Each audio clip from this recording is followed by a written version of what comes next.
श्री स्वामी समर्थ, श्री स्वामी समर्थ, श्री स्वामी समर्थ. नमस्कार सगळ्यांचं. आजपासून आज आहे गुरुवार आणि मी सुरू करत आहे माझा पहिला व्लॉग. तर प्लीज सर्वांनी मला सपोर्ट करा. आणि मी या चॅनलवरती डेली व्लॉग्स असतात ते मी या चॅनलवरती अपलोड करणार आहे.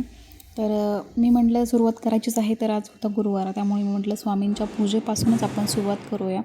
कारण की स्वामींची पूजा करून त्यांचा आशीर्वाद घेऊनच म्हटलं हे जे चॅनल आहे ते मी चालू करते. तर मी पुण्यामध्ये राहते आणि मला एक मुलगा आहे 4 वर्षांचा. तर नंतर तुम्हाला मी सगळी माहिती, माझी ओळख मी करून देतच राहील तुम्हाला. तर सर्वात आधी आता मी आज गुरुवार होता, त्यामुळे मी स्वामींची व्यवस्थित पूजा करून घेतली. आणि मी ज्यावेळेस मला आधी मी बरेच म्हणजे आत्ता फक्त 1 ते 2च महिने झाले असतील जास्तीत जास्त, की जेव्हापासून मी स्वामींची पूजा वगैरे करायला. तोपर्यंत माझ्या घरामध्ये स्वामींची मूर्ती पण नव्हती.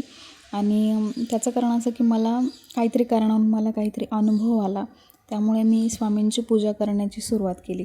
त्यामुळे मला अजूनही व्यवस्थित माहीत नाही की स्वामींची पूजा, स्वामींची सेवा वगैरे कशी करतात ते. तर मी माझ्याकडे एक नित्यसेवेचं पुस्तक आहे.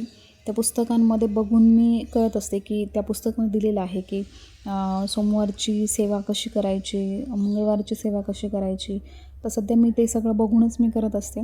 आणि ज्यावेळेस मी स्वामींची आरती करायचे तर त्यावेळेस पण मी सर्च केलं यूट्यूबला. तर आरती वगैरे पण खूप साऱ्या आरती वगैरे आहेत स्वामींच्या वेगवेगळ्या.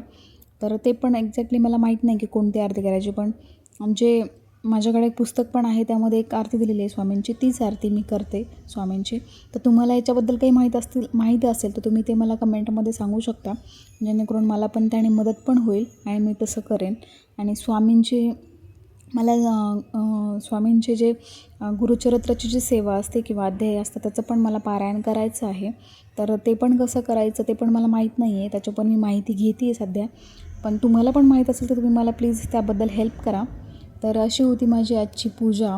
तर प्लीज मला नक्की सपोर्ट करा तुम्ही सगळ्यांनी. आणि आपण असंच ही व्हिडिओमधून भेटत राहू.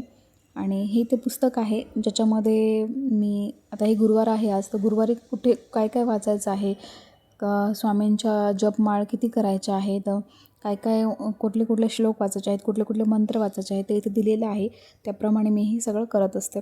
तर तुम्हाला जर हा व्हिडिओ आवडला असेल तर प्लीज तुम्ही चॅनलला सबस्क्राईब करा आणि मला सपोर्ट करा. थँक्यू.